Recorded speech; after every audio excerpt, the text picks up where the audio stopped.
నిజాయితీగా బ్రతికే మనిషికి కాలం కొన్ని పరీక్షలు పెట్టొచ్చు, కాని ఎప్పటికీ అన్యాయం జరగదు. తనపై పడిన దొంగతనం నింద అనామికను గాయపరిచింది, కాని ఆమె ధైర్యాన్ని కోల్పోలేదు. రేకుల ఇల్లు నిశ్శబ్దంగా ఉంది. రాత్రి నిద్రపోకుండా అనామిక మంచం మీద కూర్చొని ఆలోచిస్తుంది. రమేష్ పక్కనే తల పట్టుకొని కూర్చున్నాడు. అనామిక, రేపు ఉదయమే అవని పోలీస్ స్టేషన్కి వెళ్లి కేసు పెడతాను అంటుంది. 60,000 రూపాయలు మనం రేపటికల్లా ఎక్కడి నుంచి తీసుకురాగలం? అసలు నువ్వు నిన్న వాళ్ళ ఇంటికి వెళ్లటం వల్లే కదా ఈ ముప్పంతా వచ్చింది. ఏవండి, నేను దేవుడు సాక్షిగా చెప్తున్నా, నేను ఏ తప్పు చేయలేదు. హరీష్ జ్వరంతో వణికిపోతున్నాడని తెలిసి పెద్దమ్మగా వాడిని చూసి వాడికి కొంచెం జావా పాలు ఇచ్చి వెళ్ళాను తప్ప నేనక్కడ ఏ పరాయి వస్తువుని ముట్టలేదండి. నాకు తెలుసా నమిక, నీ మంచితనం గురించి నాకు నమ్మకం ఉంది, కానీ లోకం నమ్మదు కదా. అసలు ఆ వాచ్ ఏమైంది? దాన్ని ఎవరు తీశారు? నేను కూడా అదే ఆలోచిస్తున్నాను. నేను వెళ్ళినప్పుడు హరీష్ ఒక్కడే గదిలో నిద్రపోతున్నాడు. నేను బయటకు వచ్చేసరికి ఇంట్లో ఎవరు లేరు. కానీ నేను అవని ఇంటి నుండి కాస్త దూరం వచ్చాక ఎవరో అవని ఇంట్లోకి వెళ్తున్నట్టు నాకు ఆ గేట్ శబ్దం వచ్చింది. కానీ నేనేమో వెనక్కి తిరిగి చూడలేదు. అసలు అవని ఇంట్లోకి నా తర్వాత ఎవరైనా వెళ్లారా? ఎవరో నన్ను కావాలని ఇరికించడానికి ప్రయత్నిస్తున్నారు. సరిగ్గా అదే సమయంలో తెల్లవారుజామున వెలుతురొస్తుంది. అనామిక కిటికీ గుండా బయటకు చూసింది. పక్క వీధిలో అంజలి చాలా గాబరాగా అటూ ఇటూ దిక్కులు చూస్తూ చేతిలో ఒక పర్స్ పట్టుకుని రోడ్డు మీదికి రావటం అనామిక కంటపడింది. అంజలి ఈ తెల్లవారుజామున ఇంత గాబరాగా ఎక్కడికి వెళ్తుంది? తన ముఖమంతా భయంతో పాలిపోయింది. అసలు చేతిలో ఆ పర్సేంటి? ఏదో తేడాగా ఉందే అనుకొని అనామిక అంజలిని వెంబడించటానికి బయలుదేరింది. అప్పుడు అనామికకి రమేష్ ఎదురయ్యాడు. ఏమైంది అనామిక, ఎక్కడికి వెళ్తున్నావు? ఏవండి, నాకొక అనుమానం వస్తుంది. నేను ఇప్పుడే బయటికెళ్ళొస్తాను, మీరు నవ్యం చూసుకుంటూ ఉండండి. అనామిక వెంటనే తలపై ముసుగు వేసుకుని ఎవరికీ అనుమానం రాకుండా మెల్లగా అంజలి వెనుక నడవటం ప్రారంభించింది. అంజలి వేగంగా అడుగులు వేస్తూ ఊరి చివర వీధిలో ఉన్న ఒక పాత బంగారు దుకాణం వైపు నడిచింది. అంజలి ఆ దుకాణాన్ని చేరుకున్నాక అనామిక దూరంగా చాటుగా నిలబడి అంజలిని గమనిస్తోంది. దుకాణం లోపల వ్యాపారి సత్యనారాయణ కూర్చొని లెక్కలు చూసుకుంటున్నాడు. అంజలి చుట్టుపక్కల చూసి మెల్లగా లోపలికి వెళ్లి కూర్చుంది. ఏమమ్మా అంజలి, ఇంత పొద్దున్నే వచ్చారు? ఏమిటి విశేషం? ఏదైనా బంగారు నగ కావాలా? లేదండి, నేను బంగారం కొనటానికి రాలేదు. నా దగ్గర ఒక వస్తువు ఉంది. దాన్ని ఎవరికీ తెలియకుండా కొంచెం అర్జెంటుగా అమ్మేయాలి. నాకు డబ్బులు చాలా అవసరం అండి. ఏమిటమ్మా అది? చూపించండి. అంజలి తన పర్సు నుంచి చాలా జాగ్రత్తగా అవని బంగారు రంగు వాచ్ని తీసి గ్లాస్ టేబుల్ మీద పెట్టింది. ఆ వాచ్ విలాసవంతమైన డిజైన్తో మెరుస్తుంది. అబ్బో, ఇది చాలా ఖరీదైన బ్రాండెడ్ వాచ్లా ఉందే. దీని ఖరీదు చాలా ఎక్కువే ఉంటుంది. దూరం నుంచి చూస్తున్న అనామికకి అప్పుడే ఉదయిస్తున్న సూర్యుని కిరణం ఆ వాచ్ మీద పడి ఆ మెరుపు కనిపించింది. ఒక్కసారిగా ఆమె కళ్ళు పెద్దవయ్యాయి. దేవుడా, అది అవని వాచే. నిన్న అవని నేను తీశానని ఈ వాచ్ పోవడం వల్లే నింద వేసిందంటే నా తర్వాత ఆ ఇంట్లోకి వెళ్ళింది అంజలినా? తనే దొంగతనం చేసి ఆ నింద నా మీదకి నెట్టేసిందా? నేను అంజలిని ఎంతగా నమ్మాను, కానీ అంజలి ఇంత దుర్మార్గురాలా అని అనామిక తనలో తాను అనుకుంటూ ఉండగా ఆ వ్యాపారి అంజలి మధ్య సంభాషణ కొనసాగుతోంది. చూడండి అంజలి గారు, దీని బిల్లుందా మీ దగ్గర? ఎందుకంటే ఇది లేడీస్ వాచ్, దీని మీద పేరు కూడా ఉన్నట్టుంది. బిల్లు లేదండి, అది మా నాన్నగారు నాకు గిఫ్ట్గా ఇచ్చారు. బిల్లుతో పని లేకుండా ఎంతొస్తే అంత ఇచ్చేయండిలే. దీని తర్వాత మీరు కరిగించి ముక్కలు చేసినా పర్వాలేదు, నాకైతే వెంటనే డబ్బులు కావాలండి. సరిగ్గా అంజలి ఆ మాట అంటూ ఉండగానే అనామిక ఆ దుకాణంలోకి సింహంలా దూసుకొచ్చింది. ఆమె ముఖంలో కోపం రగిలిపోతుంది. హాగండి సత్యనారాయణ గారు, ఆ వాచ్ కొనకండి. అనామిక గొంతు వినగానే అంజలి ఒక్కసారిగా గుండాగినంత పనైంది. అంజలి గజగజ వణికిపోతూ వెనక్కి తిరిగింది. అనామిక అక్క, నువ్విక్కడికి ఎలా వచ్చావు? అనామిక కోపంతో రగిలిపోతూ వాచ్ని టేబుల్ మీద నుంచి తన చేతిలోకి తీసుకుంది. ఎంత నీచమైన బుద్ధి అంజలి నీది! నిన్న నేను లేని సమయం చూసి అవని ఇంటికి వెళ్లి దొంగతనం చేసింది నువ్వా? ఆ నింద నా మీదకి నెట్టేసి నన్ను దొంగని చేసి వీధిలో నిలబెట్టావు. ఇప్పుడు ఆ వాచ్ని అమ్మడానికి ఇక్కడికి వచ్చావా? ఏమిటి అనామిక గారు, ఈ వాచ్ దొంగ వాచా? అవును సత్యనారాయణ గారు, ఇది నా తోటి కోడలు అవనిది. నిన్న నా మీద ఈ వాచ్ దొంగతనం కేసు పెట్టాలని చూశారు, కాని అసలు దొంగ ఇదిగో మీ ముందే నిలబడింది. అంజలి చుట్టుపక్కల జనం చూస్తారేమోనని భయంతో కుప్పకూలిపోయింది. అనామిక కాళ్ళు పట్టుకుని ఏడవటం మొదలుపెట్టింది. అక్క ప్లీజ్ అక్క, నన్ను క్షమించు, నన్ను ఇరికించుకో. ఈ విషయం కనుక బయటికి తెలిస్తే అరుణ్ నన్ను అసహించుకుంటారు, నన్ను ఇంట్లోకి కూడా రానివ్వరు. ఊర్లో నా పరువు మొత్తం పోతుందక్క. పరువా? నీకు పరువు గురించి మాట్లాడే హక్కుందా అంజలి? నిన్న అవని నా మీద నింద వేసి నా దగ్గరున్న బట్టలన్నీ కింద పడేసి నా వృత్తిని అవమానిస్తుంటే నువ్వు వెనక నిలబడి నవ్వుకున్నావు కదా, అప్పుడు నీకు నా పరువు గుర్తు రాలేదా? ఉదయం నన్ను పోలీస్ స్టేషన్కి పంపుతావంటే నీకు జాలి వేయలేదా? తప్పైపోయిందక్క, నిన్నందరూ పొగుడుతుంటే నాకు అసూయ వేసింది, అందుకే ఇలా చేశాను. కానీ ఇంత పెద్ద గొడవ అవుతుందని నేను అనుకోలేదు. దయచేసి ఎవరికి చెప్పకక్క, ఈ వాచ్ నువ్వే తీసుకో, నన్ను వదిలే. అంజలి, నాకు ఆత్మగౌరవం ముఖ్యం. ముందు నా మీద పడిన నింద పోవాలి. చెప్పక్క, నేనేం చేయాలి?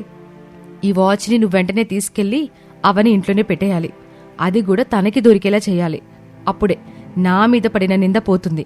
నువ్వు చేసిన ఈ తప్పుని నేను ప్రస్తుతానికి ఎవరికి చెప్పను, కానీ నువ్వు నా మాట వినాలి. సరే అక్క, నువ్వు చెప్పినట్టు చేస్తాను. ఈ వాచ్ని అవని ఇంట్లోనే పెట్టేస్తాను. ఈ విషయం మాత్రం ఎవరికి చెప్పకక్క. అనామిక వాచ్ని అంజలికిచ్చింది. అంజలి దాన్ని తీసుకుని వణుకుతూ అవని ఇంటివైపు నడిచింది. అవని ఇంట్లో హాల్లో కూర్చుని తల పట్టుకుని బాధపడుతుంది. హరీషు స్కూల్కి వెళ్ళాడు. సురేష్ ఆఫీస్కి వెళ్ళాడు. వాచ్ పోయిందన్న బాధ ఆమెను ప్రశాంతంగా ఉండనివ్వటం లేదు. అప్పుడే అంజలి చాలా మామూలుగా లోపలికొచ్చింది. ఏంటక్కా ఇంకా అలా దిగులుగా కూర్చున్నావు? ఏం చెప్పమంటావు అంజలి, అది 60,000 రూపాయలు ఖరీదు చేసే వాచ్. దాన్ని నా పుట్టింటాలు నాకు ఇచ్చారు. ఎక్కడ పోయిందో అర్థం అవట్లేదు. ఈరోజు పోలీస్ కేసు పెడదామంటే సురేష్ కూడా వద్దంటున్నాడు. మన ఇంట్లో వాళ్ల మీద మనం కేసు పెడితే బాగోదని తిడుతున్నాడు. అవునక్క, నువ్వు బాధపడకో, ఆ వాచ్ నీకు ఖచ్చితంగా దొరుకుతుంది. నీ మాట నిజమైతే ఎంత బాగుండా అంజలి. దాహంగా ఉంది, కొంచెం మంచినీళ్ళు తీసుకురావక్క, గొంతు ఎండిపోతుంది. సర్లే ఉండంజలి, ఇప్పుడే తీసుకొస్తాను. అవని వంటింట్లోకి వెళ్లిన మరుక్షణమే అంజలి తన పర్సులో నుంచి ఆ బంగారు వాచ్ని టేబుల్ కింద చిన్న మూల లోపలికి మెల్లగా నెట్టింది. అది అక్కడ చాలా కాలంగా పడున్నట్లుగా దుమ్ములో ఉండేలా సర్దింది. కాసేపటికి అవని మంచినీళ్ల గ్లాస్తో బయటకొచ్చింది. ఇదిగో అంజలి, నీళ్లు. అంజలి అవని ఇచ్చిన నీళ్లు తాగింది. అబ్బా, దాహం తీరిందక్క అని అంజలి వెంటనే కావాలని అవని ముందు షాక్ అయినట్టు నటించి, అవునక్క, అదిగో అక్కడ టేబుల్ కింద ఏదో మెరుస్తున్నట్టుందేంటి? టేబుల్ కింద ఏముందబ్బా అక్కడ? అక్క, ఒకసారి వంగి చూడు, ఏదో పసుపు రంగులో మెరుస్తోంది. అవని వెంటనే మోకాళ్ల మీద వంగి టేబుల్ కింద చీకటిగా ఉన్న మూల లోపలికి చూసింది. అక్కడ ఆమెకు తన బంగారు వాచ్ కనిపించింది. అంజలి, నా వాచ్ ఇక్కడే ఉంది. దేవుడా, నా వాచ్ దొరికేసింది. అవని ఆ వాచ్ని చేతిలోకి తీసుకుని ముద్దాడింది. దానికున్న దుమ్ము దులుపుకుంటూ ఎగిరి గంతులేసింది. చూసావా అంజలి, నా వాచ్ ఇక్కడే పడిపోయింది. నేను దీన్ని చూసుకోకుండా సోఫా మీద నుంచి దీన్ని కింద పడేసుకున్నట్టున్నాను. నా 60,000 రూపాయల వాచ్ అయితే దొరికేసింది. అబ్బా, ఎంత మంచి పని అయిందక్క, నీ అదృష్టం బావుంది. ఇక వాచ్ దొరికిన సంతోషం కాసేపటికి తగ్గగానే అవనికి ఒక్కసారిగా అంతకు ముందు రోజు జరిగిన సంఘటనలన్నీ కళ్ల ముందు కదిలాయి. అనామిక రేకుల ఇంటికి వెళ్లి ఆమె చేసిన గొడవ, అనామిక బట్టలను కింద పడేయటం, అనామిక కన్నీళ్లు, శారదను తోసేయటం అన్నీ గుర్తొచ్చి అవని గుండె బరువెక్కింది. దేవుడా, నేనెంత పాపం చేశాను. నా వాచ్ ఇక్కడే ఉంటే నేను అనామిక అక్క మీద దొంగతనం నింద వేసి ఎన్ని మాటలన్నాను. కన్నీళ్లు పెట్టించాను అక్కని. ఆ అత్తయ్యని కూడా పరాయదాన్ని చేసి మాట్లాడాను. నేనెంత దుర్మార్గురాల్ని.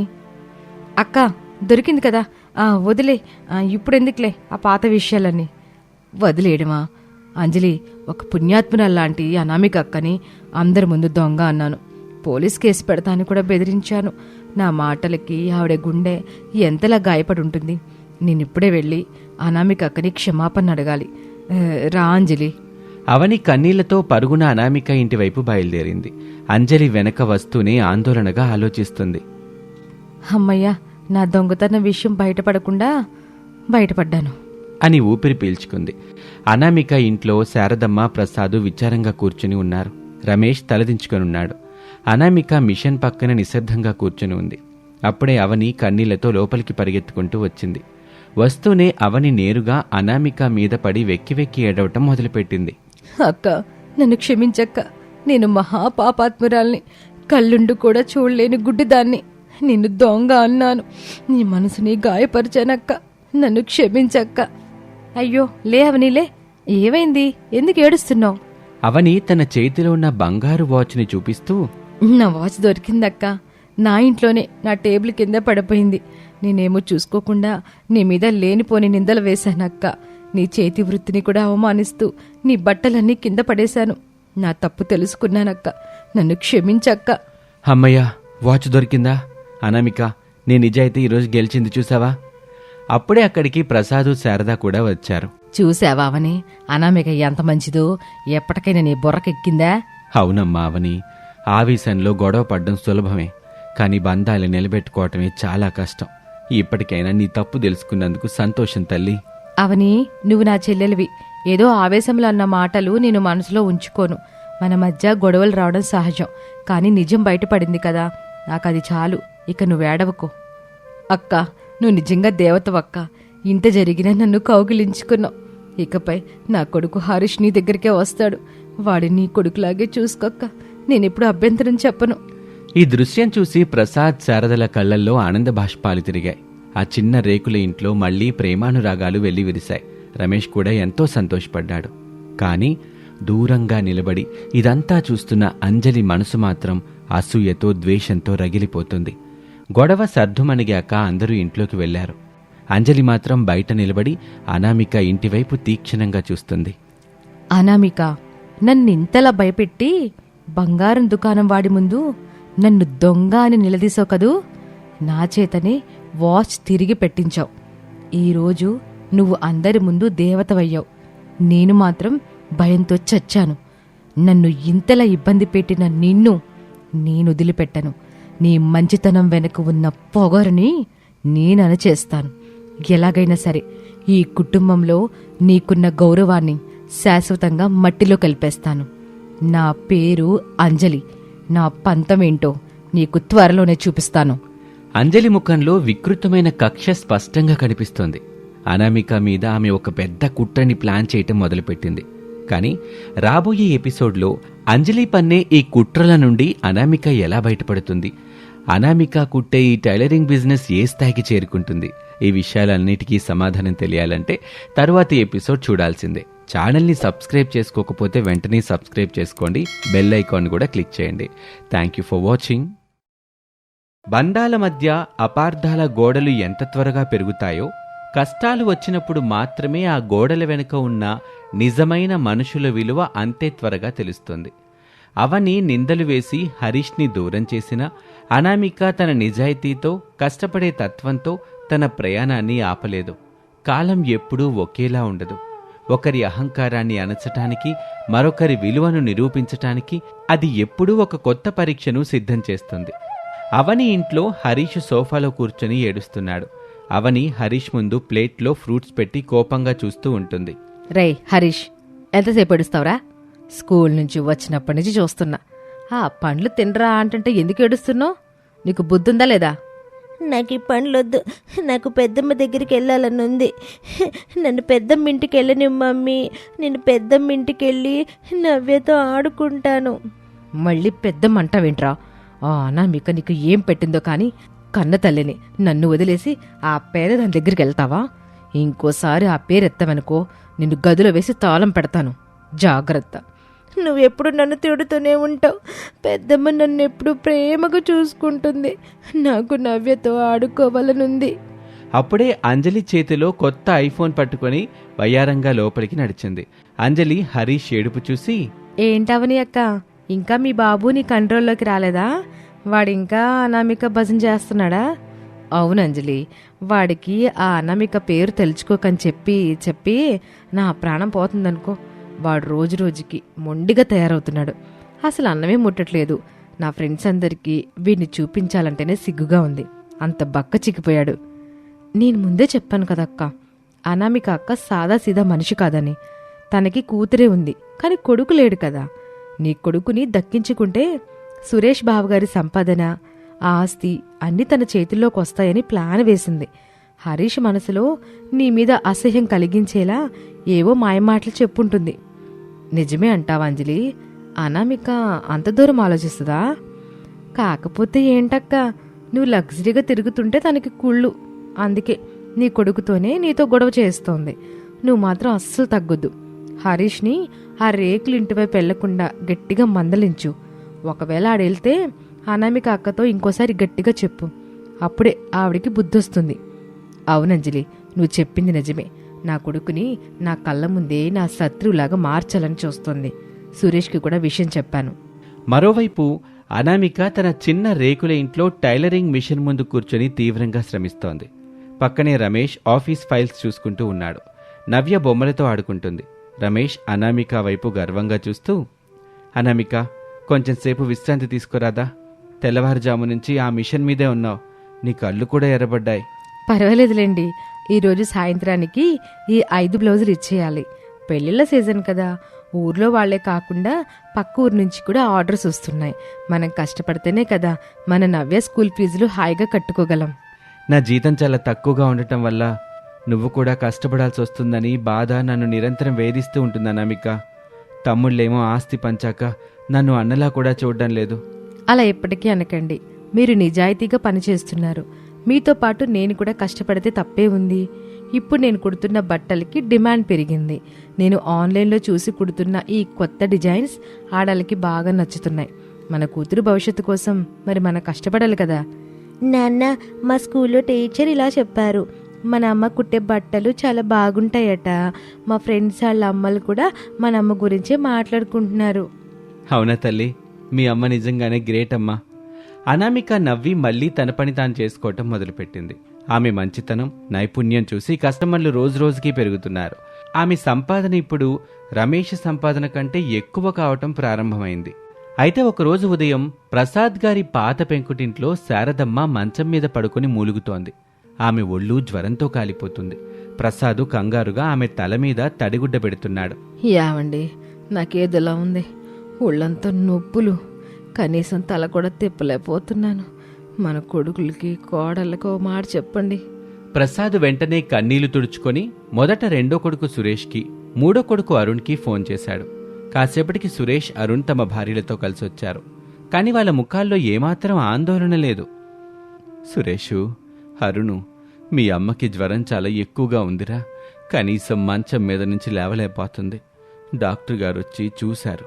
సెలైన్ ఎక్కించాలి, పక్క నుండి చూసుకోవడానికి ఎవరైనా కావాలి అన్నారా. నాన్న, నాకేమో ఈరోజు ఆఫీస్లో చాలా ముఖ్యమైన మీటింగ్ ఉంది. నేనైతే పక్కన ఉండలేను. అమ్మావని, నువ్విక్కడే ఉంటావు కదమ్మా. మీ అత్తగారికి కాస్త పాలు ఇచ్చి టాబ్లెట్లు వేస్తావా? నేనా మామయ్య గారు, ఈరోజు పొరుగురులో పెద్ద బిజినెస్ డీల్ ఉందండి. నా ఫ్రెండ్ నీలిమ నాతో పాటు వస్తోంది. నేను ఈ టైంలో ఇక్కడ కూర్చుంటే నా బిజినెస్ అంతా నష్టపోతుంది. మరి నువ్వమ్మా అంజలి, నువ్వు ఊర్లోనే ఉంటావుగా. అయ్యో మామయ్య గారు, నాకు ఈరోజు బ్యూటీ పార్లర్ అపాయింట్మెంట్ ఉందండి. రేపు నా వ్లాగ్ కోసం ఒక పెద్ద షూటింగ్ కూడా ఉంది. ఈ పొగ దుమ్మున్న పాత పెంకుటింట్లో నేను ఉండలేను. నాకు స్కిన్ అలర్జీస్ వస్తాయి. అయినా అరుణ్ కూడా నన్ను బయటకి తీసుకెళ్తానని ప్రామిస్ చేశాడు. అవునానా, అంజలి చెప్పింది నిజమే. మాకు చాలా పనులున్నాయి. మీరు కావాలంటే ఒక పని మనిషిని పెట్టుకోండి. అందుకయ్యే ఖర్చు మేమిస్తాం కదా. రే, డబ్బులు ఇస్తే మీ అమ్మ సేవలు ఎవరు చేస్తారా?